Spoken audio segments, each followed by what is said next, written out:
University in lovely Grand Rapids, Michigan. And if you all wanted to take a moment in the chat, share your name and where you're from, that would be lovely to get a sense of where folks are coming from.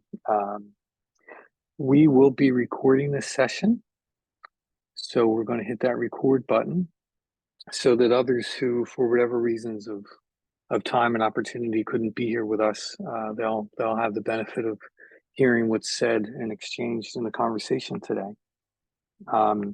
There will be a time allowed for question and answers at the end of the session, so please do use that box to share your questions.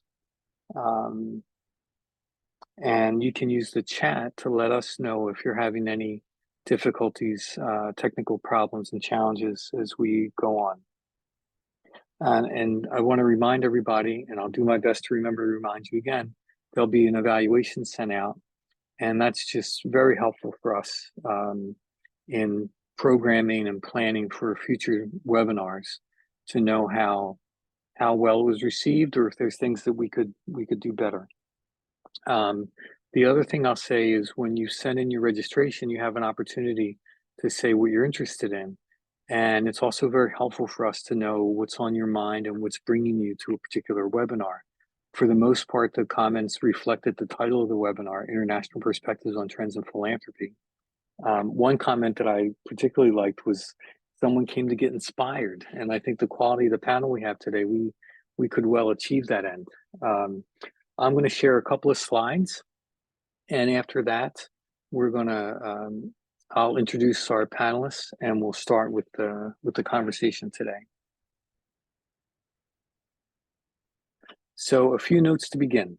As I mentioned, the webinar is being recorded.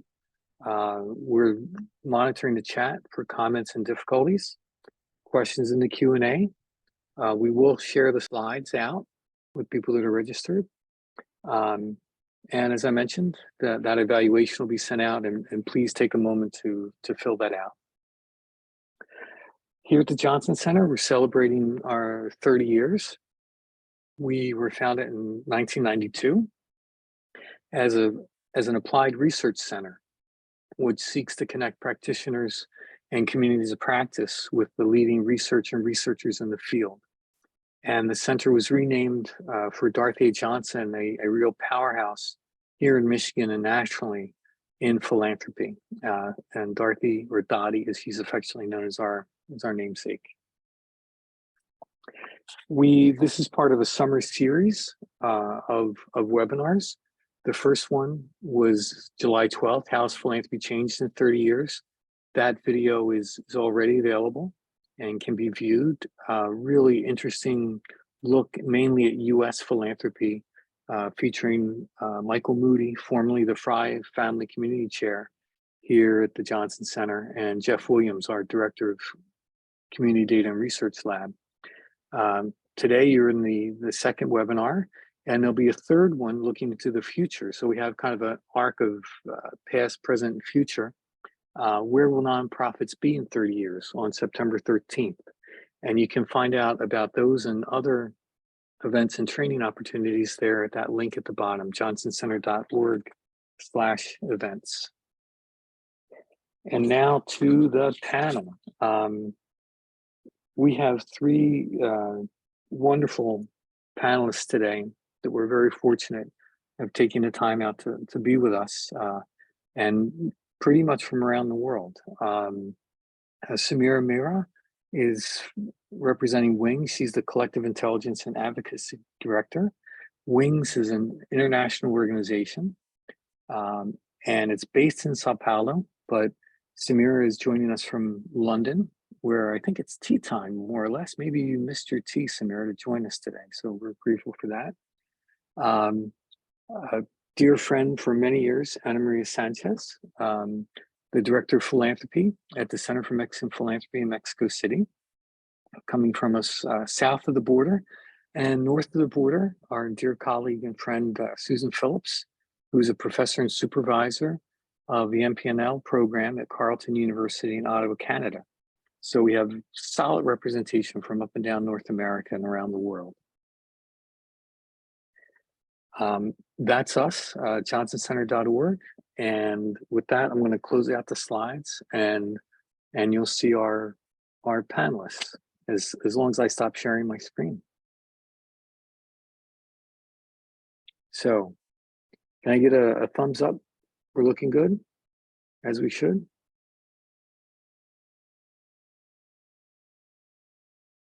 Okay, so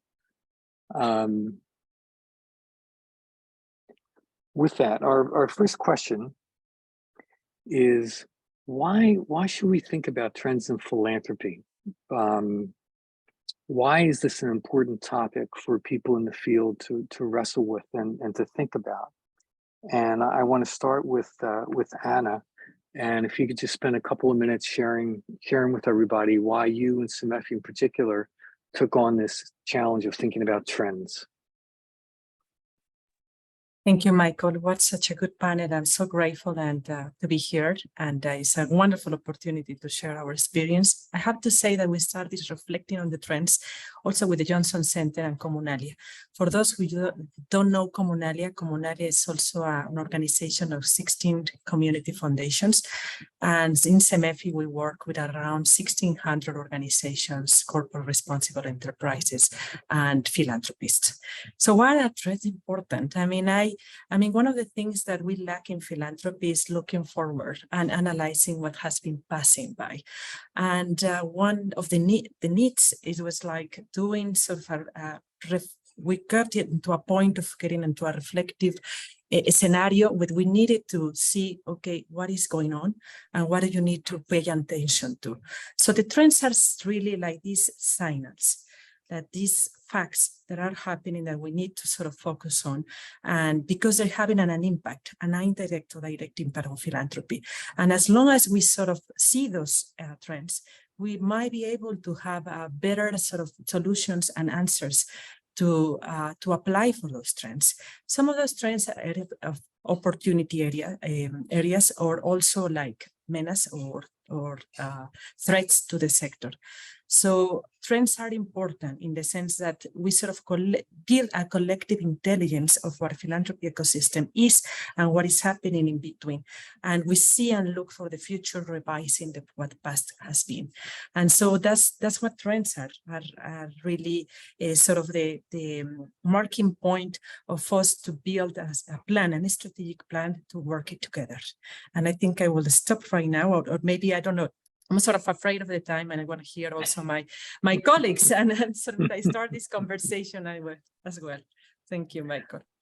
Thank you, Anne. I think you started us off very well. And that idea of understanding the arc, right? So often in nonprofits, we're sort of confronted with every day and being worried about if we're going to make it to tomorrow.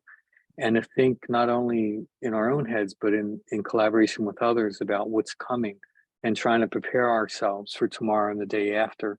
It's a valuable exercise when we think about strategic planning. And I'd like to pass it on to Susan to share her reflections about why up at Carleton you all have been thinking about and considering trends and what that means for you. Thank you, Michael. Well, one set of reasons has to do with the very nature of philanthropy. Philanthropy is inherently forward-looking, whether foundations are seeking systems change or individual donors are looking at leaving their own legacy. So they're looking forward and understanding where philanthropy, where the world might be down the road. And secondly, philanthropy is personal. Donors do what matter to them, and they seek to make, for the most part, a difference. And third, as a field, philanthropy is professional. For those who work in the institutional part of philanthropy, we seek to give good advice, evidence-based advice and work. And as Anna said, therefore, we need to anticipate and prepare for future conditions. We need to learn from others, not waste time and money doing what if we looked around, what we might find didn't work elsewhere. And as professionals in this field, we seek to do the right thing. And that takes knowledge, it takes data, it takes research. So understanding trends is an opportunity to make philanthropy more effective. And then when we look at trends themselves, they're not all the same. Some may be very place specific, some may be quite time bound, and others are more permeable. They move across borders, they last over time. And sitting up here in Canada, we had a former prime minister who said, being in Canada is kind of like sleeping next to the elephant. All kinds of ideas waft north of the border. A few cross the Atlantic too and come the other way, but they particularly come north, whether it's the invention of community foundations a few years after Cleveland came to Canada, whether we're now looking at how we regulate donor-advised funds, how we avoid some of the backlash we're seeing in the US against ESG. So knowing what's specific to a place and time versus that which is going to be more permeable, more durable, that we need to pay attention to is critically important. And therefore we can collect data to better understand, to have more effective organizational and policy responses. And that's why work of the centers like the Johnson Center is so important, because we can focus the attention, we can collect the research, we can engage with others on it. So both due to philanthropy and recognizing that trends are not all the same. Thanks very much, Susan, for that wonderful reflection. And the idea that that we're an elephant here, and that some elements of what an elephant might leave behind waft north. Maybe not the most flattering way, but unfortunately a realistic way to think about the complicated relationship that the US has with the world in general, the good and the bad that we manage to export and share. And increasingly what we bring into the United States and the benefit that we have in knowing about philanthropy in Mexico, philanthropy in Canada, the practices and the policies that we can reflect on and embrace and be inspired by. So thanks very much for that, Susan. And last but not at all least, Sameera, if you want to talk about WINGS and its treatment of trends and thinking about the future of philanthropy. Sure. And thanks, Michael, Pat, and Tori for hosting the session. It's great to be part of the 30-year celebration. I think I'm just going to feed off what Susan and Anna Maria have already shared. So it was a really interesting question for me because it got me thinking about different kinds of trends. So social, political, economic trends. So changes in political ideologies, policies, impact of the pandemic, the cost of living crisis, funding trends. So unrestricted core funding, trust-based philanthropy, or trust-based funding. Will this continue beyond a certain point, because we've seen a lot of movement during the pandemic towards this? Tech trends such as AI, cryptocurrency, and then trends that help us identify gaps in evidence. So funding areas that don't show up, or representation and voices that are missing, and so much more. So thinking about trends can, of course, add a lot of value. And for me, I think I'll just highlight three, and they link into what Anna Maria was saying as well. So really important role in horizon scanning, especially events that can transcend borders, such as war, conflict, polarization, regulations, global governance issues. And that might be really hard for individual organizations on our own to be able to see or even address. And they can be quite meta. So there's a real role to sort of help understand how these events filter down to different levels, at an organization level, at a network level, and then across different geographical levels, whether it's county, national, regional, or global. And then the idea of foresight, and that trends can really give us the ability to look at what's coming. And then we need to have the ability, though, to be flexible and nimble enough to pivot and proactively prepare for it versus simply reacting or being at the mercy of this change. But I recognize that that actually means that organizations need to have the bandwidth and resourcing to do this.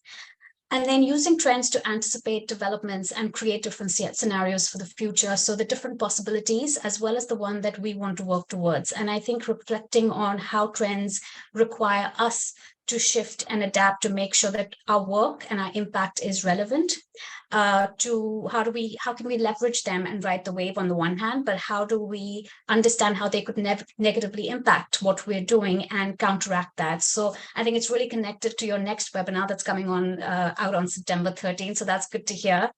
And I think the only other reflection for me was that, depending on how organizations look at trends, it can really inform our work to create a ripple impact. In some cases, it can help us truly reflect on our practices for longer, deeper change. And sometimes trends can be quite short or can be the next shiny thing. And can they actually be disruptive? And how do we balance both sides of trends? Sameera, thanks so much. And I think that last point really complements something that Susan talked about the durability of trends. And I think we would all admit that philanthropy in our sector, there do tend to be these blips that occur. We chase after these shiny objects that do not endure. And trying to navigate and figure out what's enduring, what's important is to paraphrase Susan, and what's going to last, what's going to fade away is an important aspect of that. One thing that really struck me as each of you were speaking, and the rationale for having these three speakers with us today, is that each of them represents a different sort of institution that's very complementary when we think about philanthropy as an ecosystem. In that our friend Anna from Mexico, the Center for Mexican Philanthropy, is a national philanthropy support organization that brings together, as she mentioned, corporate social responsibility, philanthropy, support for the nonprofit sector, policy advocacy.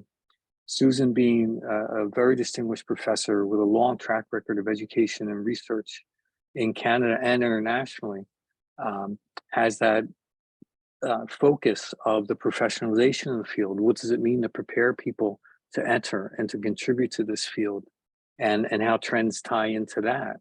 And then finally, Sameera, representing a global organization that supports many national philanthropic serving organizations, north and south of the globe, and how they can be of service to these organizations, connecting those national trends and those national challenges with an international perspective, which can become so valuable in giving us leverage points and comparative perspective about what are the strengths, what are the challenges that our particular national sectors face, and how we can join forces and inspire each other across borders.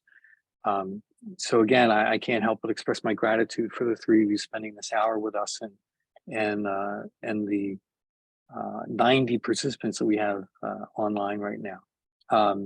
So our second question, I want to be sure to phrase this very precisely because it was very carefully thought out collectively.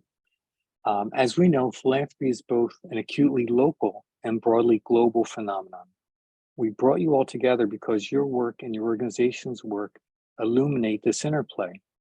I'd like to hand it off to each of you now to talk about philanthropy and trends from a global perspective, exploring some of our opportunities and challenges. And we're going to reverse the order with Sameera addressing this first and taking a little bit more time to develop this and share your thoughts.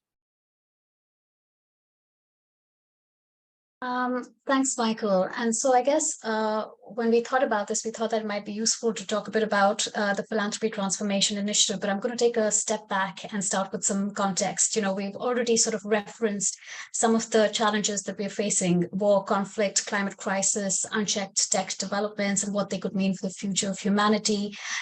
And when we look at this situation, all these challenges themselves are rooted in inequality, inequity, and some of the structural issues which have created this dynamic of very interconnected, massive issues, which is being referred to as the polycrisis. And so for us at Wings, we really feel like we need to reflect on our very existence and the future of humanity, because if you really think about it, philanthropy is about the love of humanity. So we need to have a sector-level conversation about this globally.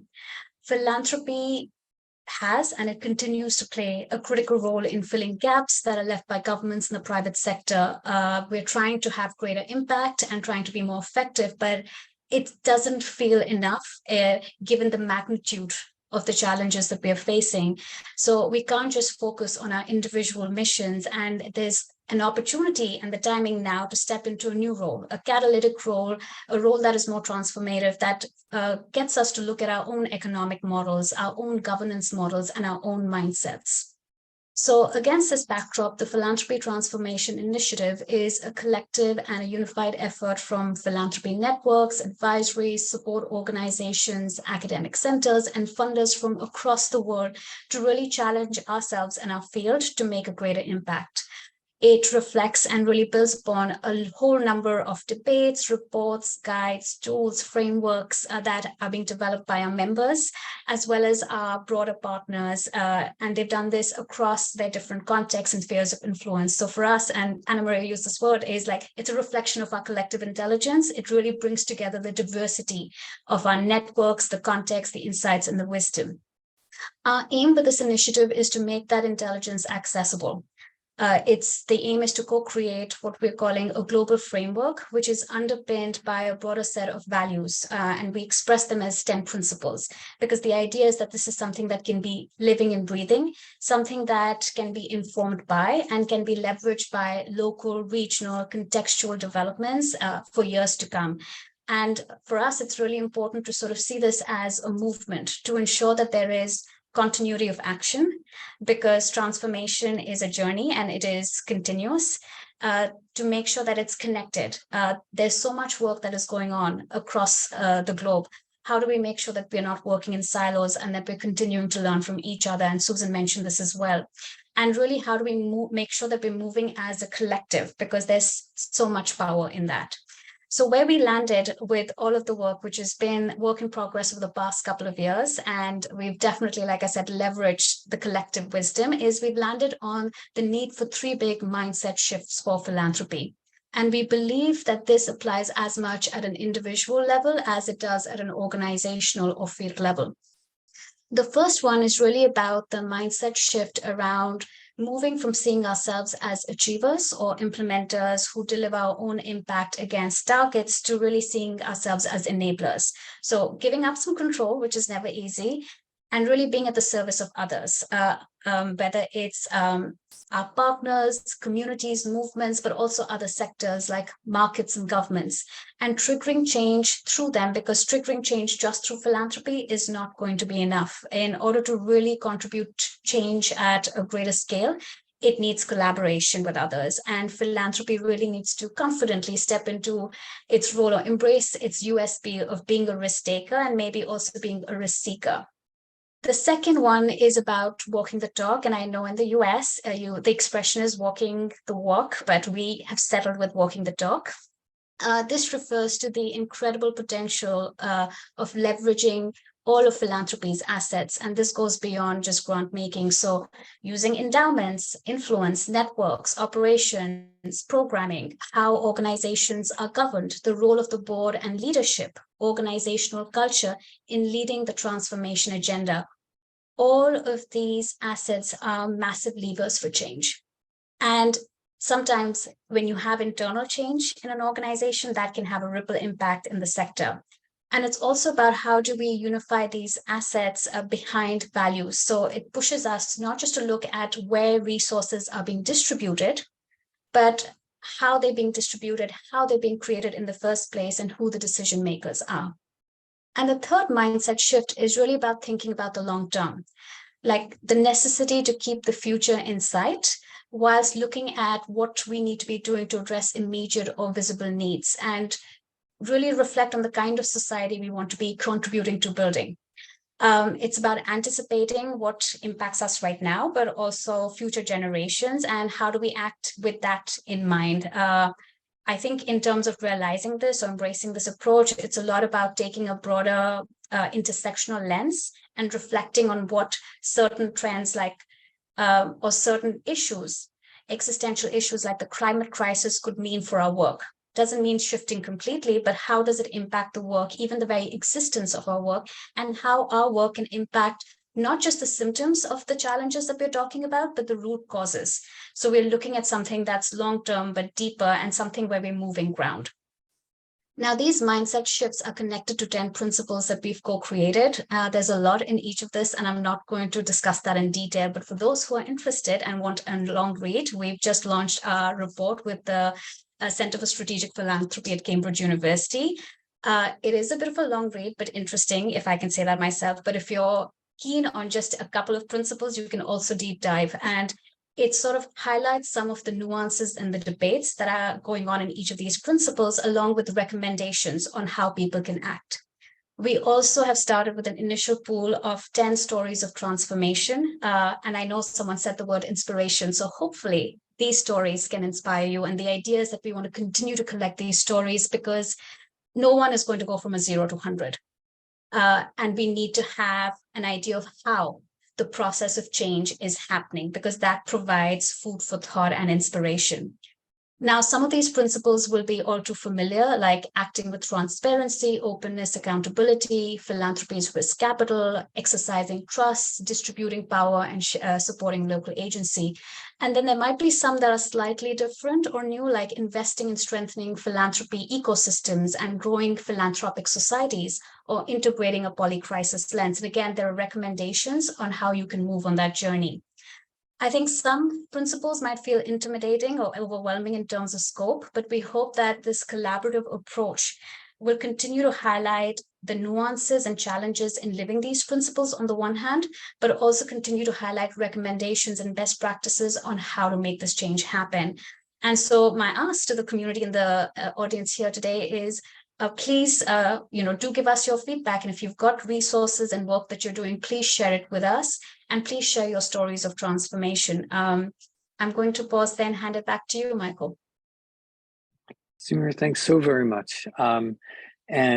And folks who are attending, those resources, the links to those resources are available in the chat. And please also use that to communicate back with us. What we've talked about so far, especially Sameera's reflection here, gives us a lot of food for thought about the challenges that we face. So as you have any questions, doubts, points of clarification, please be sure to share those in the comments. We expect to allow time for some Q&A at the end of this. And so, Susan, you're queued up next. And we've asked you to talk, particularly from a Northern Hemisphere perspective, about the challenges in philanthropy, but feel free to expand on that in your expanded amount of time here. Great. Thank you, Michael, and thank you, Sameera. I agree completely with Sameera that philanthropy is at an inflection point, at that point of moving ahead with significant transformation if we do things differently. But I'm going to talk more at a kind of meso level, not at the huge transformations, be they demographic or technology or climate change and the changing nature of wealth, but within philanthropy itself, particularly from what we're seeing in the North, in North America, and also in Europe in important ways. And we're seeing in philanthropy both a decline in the sense of a decline in the participation rate, but also a maintenance of the philanthropy as measured in dollar terms or financial terms. And that seems like a paradox. How can it be getting smaller and bigger at the same time? And it goes to reduced rates of participation across the population, but larger gifts at the higher end. So the overall size of the pot, if you will, is still large and increasing. And I think that dynamic has several implications that we need to take seriously. Sort of at the high end, at the big donor level, we're seeing much greater use of donor-advised funds as a vehicle for giving because of their convenience, partly too because, and they will grow because of the wealth transfer, as we see families selling the family business, the family farm, the professional practice, those moments of liquidity in which data is important. But they also raise questions of transparency and equity. Do we regulate them further? If so, how? How is that country specific? So one is the vehicles in that changing nature of giving patterns. The second is the important role of advisors, potentially as gatekeepers, those who are wealth advisors, philanthropic advisors, what the conversations they have, whether they have the right conversations that donors want, whether the extent to which they understand the sector becomes increasingly important.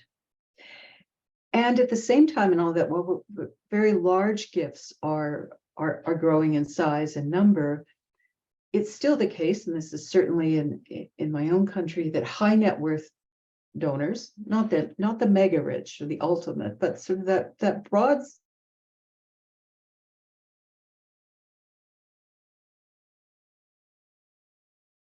we're entirely sure why or how to prompt them into being more so in terms of engaged donors.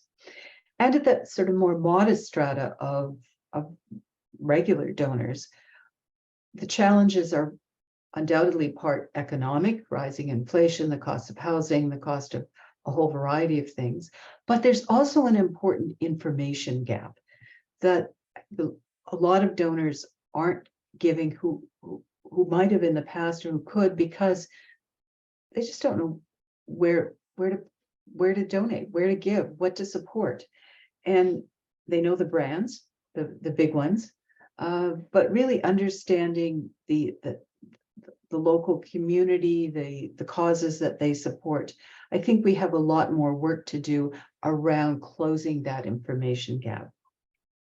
So one trend is around that this big sort of questions about participation rates and the managing the larger size of gifts that come from wealth inequality. And it's important because maintaining a culture of philanthropy across the giving spectrum is incredibly important.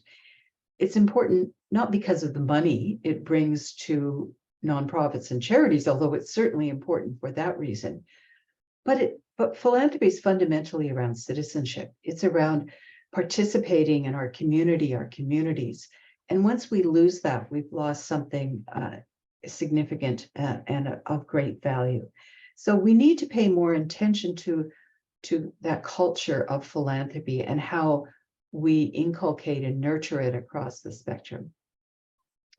The second sort of big bucket of trends are new players, the rise of a younger generation, more diverse communities, diaspora communities, non-majority communities, and women, as women are more significant in their own wealth.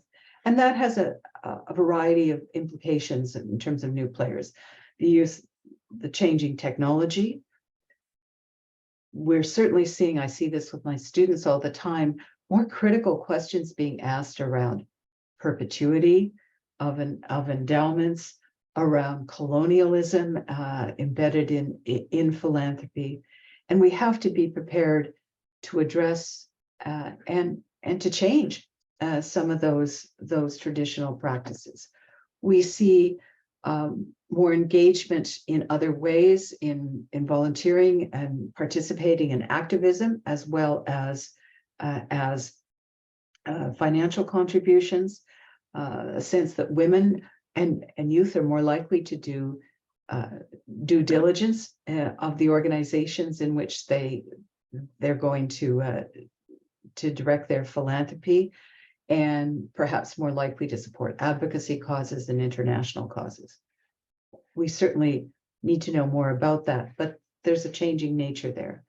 And we know very little about the diaspora communities, whether they're in the global south moving around growing middle class or in northern countries.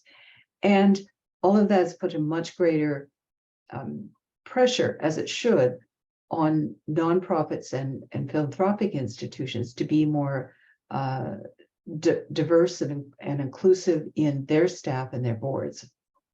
It's starting to change, but certainly many would argue, me included, that it's not changing fast enough. And the third broad change is what Sameera's addressed, that much greater interest, emphasis, need for more justice-oriented systems change philanthropy. That's not entirely new, but it has a new urgency and a new prominence, with foundations changing practice, with new kinds of foundations that are doing things in very different ways, again, of more diverse and inclusive staff and boards. Greater transparency on the investment side, knowing how ESG comes into that, impact investing, et cetera. And I think as part of that, we'll see an even greater role for community foundations as we really try to understand and enhance some of the place-specific manifestations of philanthropy. And I would be remiss as an academic if I said that puts more pressure on us, more value and need for us to do really nuanced research that's applied, that's relevant, that's mobilized throughout the sector. So those would be my three: kind of changing dynamic within philanthropy, a new set of players, and an important new set of practices and orientations toward more of a justice and equity deserving lens. Susan, what a wonderful, deep analysis of what's going on in our field. Really complementing nicely Sameera's sort of literally and figuratively global perspective about the world and the philanthropy's place in it, and your thoughtfulness about the sector of philanthropy, how the pieces interact, and what the important challenges and tensions and pressures are within that. So thanks very much for that. I do want to mention we have a wonderful question about the professionalization of fundraising in the chat from Preeti. I hope I am saying your name right. If not, my apologies, that we will get to. But first I want to pass it on to Anna to share her thoughts about the trends in Mexico and sort of ground us in the challenges that you and Cemefi are facing there in your context.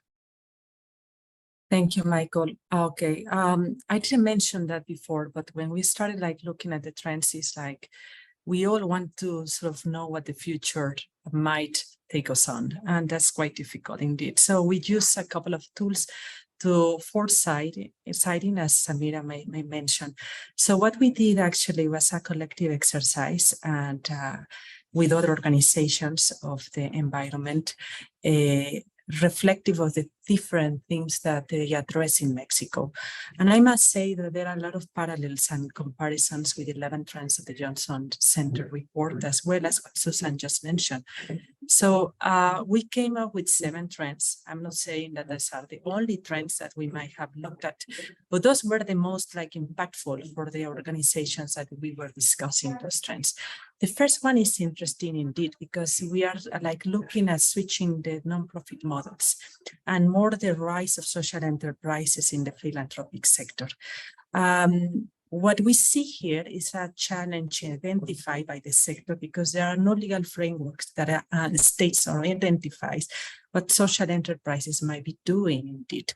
And I also had to say that by going in deep into the subject, we are looking at a different sort of sector, which some might call the fourth sector. And I can see the parallels draw, for example, in the Johnson Center 2023 report, for-profit news outlets are exploring nonprofit models, which we see social enterprises staying in between, founding for-profits and nonprofits, because they serve their needs in different reasons indeed. And we haven't actually there are several challenges addressed to that. So one is like, how can more synergies be generating between social enterprises and civil society organizations? What is the role of whatever ones and the others? And I am not actually addressing here the social economy sector, which is a totally different sector in Mexico. I want to stop here as well and say, okay, even if some of you might know what the Mexican context look like in the philanthropy sector, is very different than the US and perhaps as the Canada philanthropy sector. I mean, we are looking at really a small sector compared to the US, and a lot of more like restrictions in the fiscal and legal ways of promoting this citizenship. As Susan mentioned, I love what you said about philanthropic being much more about civic participation. And but that doesn't mean that we might have like deal with similar challenges. And one of the other trends that we encountered was like the rapid sort of conceptualization of philanthropy. I found that I think it was the Johnson Center 2022 report, they mentioned about the changes between what we think about a philanthropist and philanthropy. And not also what we think about philanthropy, but also within the terms that we used. I have the feeling that those terms are going faster than actually the practice that we create on those things. So we start thinking about impact investment and exactly what does that mean within the sector? How are we applying impact investment? And everybody now and then is like, okay, the importance of social impact, and nobody exactly knows how to measure social impact. Or there are certain and different measurements of social impact, and they have to speak to each other. Because as Sameera and Susan just mentioned, the noble sort of work of philanthropy is doing the right thing, doing good. Okay, so the second trend that I think was also mentioned by Susan, and we shared that bit, is the youth promoting a different kind of philanthropy. I mean, youth are not interested, at least in Mexico, of creating nonprofit sectors. It's too cumbersome. I mean, it's too much of a trouble, like trying to sort of going through the administrative process of creating a nonprofit.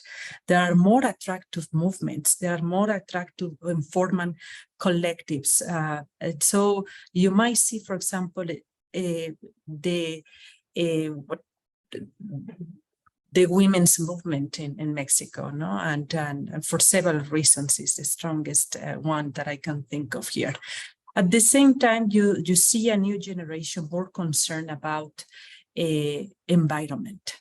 I mean, I think the way to attract new generations is like, okay, how and what is philanthropy doing to alleviate or to mitigate the issues that we are creating against the earth?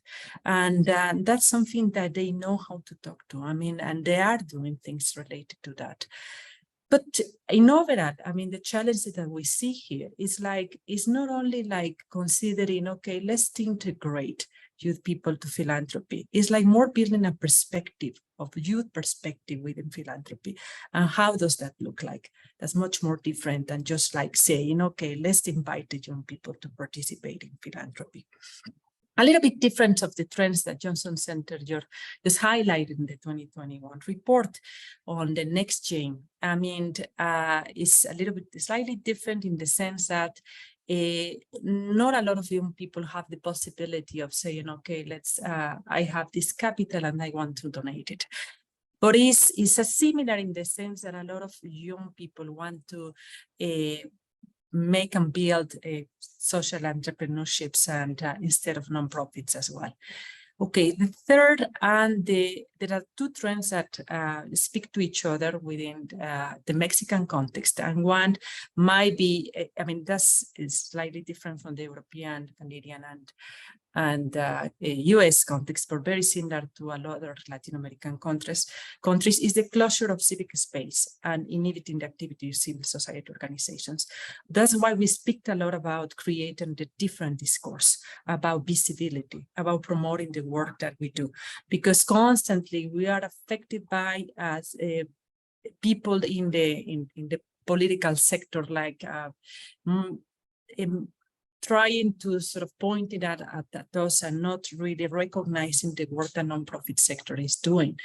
And they do it in several different ways. I mean, for example, one of the tools that that we use a lot is, like, for example, the Monitor Cívicos. The Mexican context is signaled as a repressed context for civil society organizations, which means that in certain, I mean, Mexico is a huge country. I mean, is that we face, for example, fiscal and legal shortness and no recognition of the work that the civil society organizations are doing, and in some cases like persecution and not and for human rights offenders mostly, and the violent environment that you heard all the time in the news.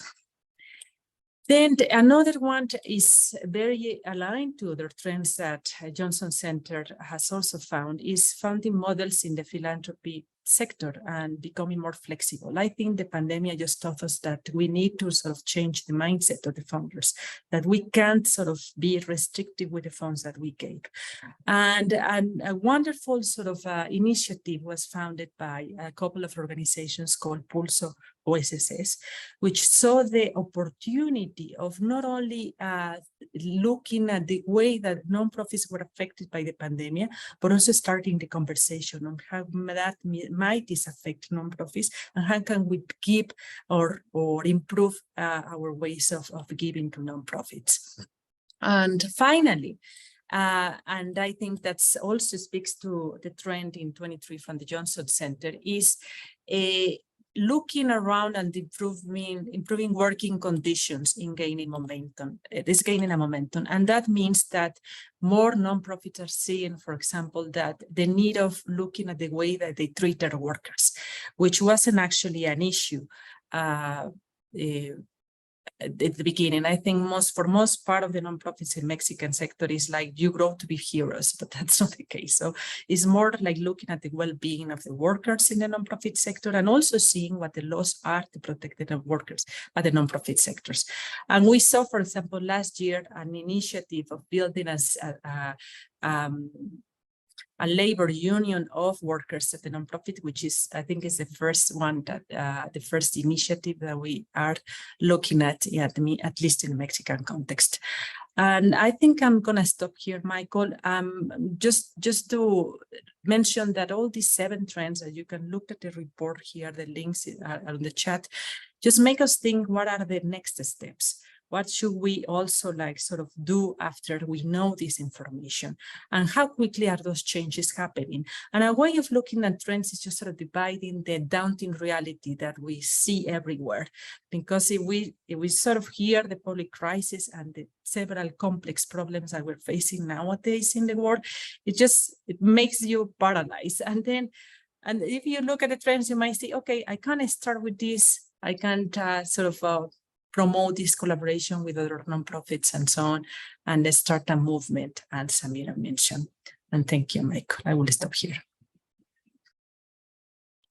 Thank you, Anna. And I had that sense that you were just sharing about how overwhelming these challenges are, but how inspiring it is when people take action. And when I was in Mexico in May of this year, Anna put together and moderated a wonderful panel with young people, which I know it'll shock everybody that I was invited to a panel with young people, but it was a great conversation with folks who were engaged in those challenges of the treatment of women, gender equity, economic opportunity, youth engagement, LGBTQ rights in Mexico, in a civic space that has closed dramatically in the last 6 years. And I came away from that conversation so inspired and so hopeful. And I think it's a great way to end this formal part of our conversation, to talk about facing challenges and thinking about how within a national context you address them. I do have 2 questions queued up. 2 quick things. I want to thank everybody for joining us from all over the world. Very grateful for that. And I'm going to go through these questions and sort of address them to our panel. And please, if you have a question, share it in the Q&A box or in the comments. And we will be sharing on YouTube, via YouTube, a recording of this session. It'll be out within about a week. So the first question I think is really addressed to Susan, and it's an intriguing and challenging one. How has the professionalization of fundraising and philanthropy operations, thinking about advancement in universities specifically, contributed to the shrinking pool of philanthropic participation? In my world, we focus heavily on stewarding and engaging primarily high net worth folks. So I'm intrigued with what your take is on that element of this shrinking level of participation, with how we highlight and focus so much on the people that have greater resources. Well, universities have long been the most among the most professionalized of nonprofits seeking philanthropic support, and have long relied heavily on high net worth donors as well as their alum. And I think they'll continue to do so. It's, in a sense, universities remain in a very privileged position there, although I must say that I'm at the only research center in philanthropy in Canada, and there is no named chair in my country related, no equivalent of the Kellogg chair in philanthropy, although I'd be happy to accept one. So, but I think what that means, universities are going to face somewhat different challenges, which are the use of endowments as the sort of efficiency of endowments gets questioned, and the need, partly through their own internal audiences, to have gift acceptance policies, that is, who they're going to take gifts from, because among the student movement, we're certainly seeing those critical questions being asked. The loss of high net worth, it's not a loss, the underperformance, should we say, of high net worth donors is affecting the rest of the sector, I think, more than universities. And they're still giving, but they're not giving, at least in Canada, there's some evidence from use to their capacity to do so. So they're still critically important, and we will come to rely more on high net worth and ultra wealthy donors. But that changes the distribution of philanthropy in ways that we don't yet know. Universities are likely to remain more in the privileged end of that. Yeah, and I think it's true, along with the debate about the decolonization of wealth within philanthropy, the role the big universities play, the size of their endowments, whether they are really reaching and serving the public good rather than rich alumni and their children. It's an ongoing and important debate, particularly acute within the United States. So thank you, Susan. And I'm in the Q&A box, I'm going to pop a resource. There's a blog called HistPhil, all one word, HISTPHIL, and they happen to have a review of a book related to this topic a couple months ago that is very valuable. And I saw another very interesting question in the comments, which I'm scrolling. Now I have not seen it.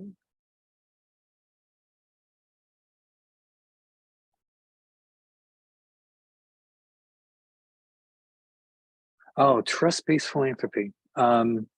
How do you see trust-based philanthropy as a positive or negative trend, particularly when it comes to releasing restrictions on gifts, as well as trusting to fund grassroots entities that do great work, but are not officially registered nonprofits, 501c3 in the case of US. So, Sameera, I see you nodding your head. Do you want to tackle that first, and I'll give our other panelists an opportunity to chat about it? Yeah, definitely. I think in terms of a positive or negative trend, I think if you look at, I mean, there's a lot that's been written about trust-based philanthropy, and there are a lot of practitioners around this. From my perspective, trust-based philanthropy really looks at is trying to address the power imbalance that exists between grantors and grantees, and sort of to reframe the inequity balance. So it's so much more than about unrestricted funding. It's about looking at how do you strengthen relationship building between partners, and actually for it to become a true partnership, how is there mutual learning? How is there mutual transparency and accountability? And so I think it's really defining that relationship moving forward. And when you redefine that relationship, it doesn't mean that there's going to be just unconditional trust. There is accountability and transparency that still exists, but it is moving beyond the fact that how do you trust the skills, the expertise, the insight of your partners to recognize the needs on the ground and to do what they do best, and to provide the conditions and support and strengthen that local agency. And when I say, and in terms of conditions, sometimes it's just a question of the fact that there are bureaucratic systems in place that don't enable people to exercise their agency. So how does philanthropy, again, coming back to the role of the enabler, set up the conditions that removes these barriers moving forward? And I think, so I think in terms of trust-based philanthropy, there's a lot of thinking that resonates in terms of the role of philanthropy as an enabler, but also in terms of sharing power and supporting local agency and trust. But all of this takes time, and it takes work and effort.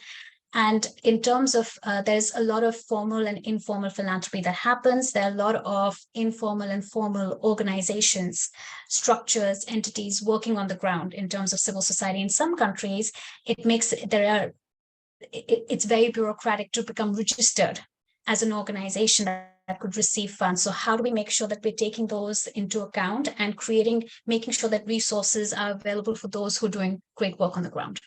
So I'll pause there. And that reminds me, I remember years ago working in Mexico with the tax authority there called the SAT. And off the record, which I'll share now 15 years later, one of the head of this area told me, the leitmotif of our regulation is, we don't trust you, addressing the nonprofit sector. And I think in a few words, he really captured the nature of that relationship. And the issue that Sameera has highlighted is the central challenge of trust-based philanthropy. In our last couple of minutes, there's one more question that I'm so sorry, I'm going to miss this last one. Someone asked about the relationship and interface between impact investing and philanthropy moving forward. And Anna, since you talked about that in your remarks, I'm hoping that you can just start to imagine the future. How do you see that? Talk about impact investing, the practice of impact investing, influencing, interfacing with philanthropy moving forward. Just really quick. Thank you, Michael. I mean, I don't see, it's quite blurry, the sort of boundaries between impact investment done by different actors indeed. So what I see is like, how do we, and that's a question that I drop to the public as well, we should just be looking at how to leverage the ground for different actors doing impact investment, and how do we sort of interact and promote a sort of better and draw and think about impact investment in the most meaningful way. I tend to just think when I speak to some of the foundations, some of the corporations that we work with, it's like unpack the issue. How do you want to do impact investment at the ground level? And how does that look like? And I think one of the main and key issues is like, thinking about shifting the power that Sameera just mentioned is not just like a nice slogan. Also, we just sort of need to address it and see how that looks like in the ground. And impact investment is now used every now and then for people who want to make change. So let's just bring everybody in the table, but leverage the ground on those with these actors that have differences and major difference in terms of capital, in terms of power of influence, and so on. And I will stop here because. Well, I think that's a very appropriate place to stop.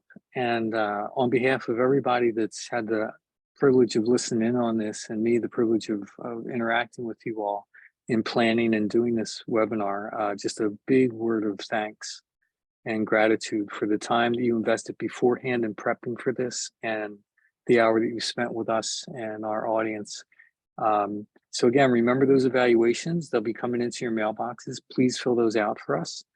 They will include a YouTube video of this session. And don't forget, we have a lot of upcoming events, including a look to the future of philanthropy on September 13th here in the same space. So thanks so much, everybody. Have a lovely day, and look forward to seeing you on another webinar soon.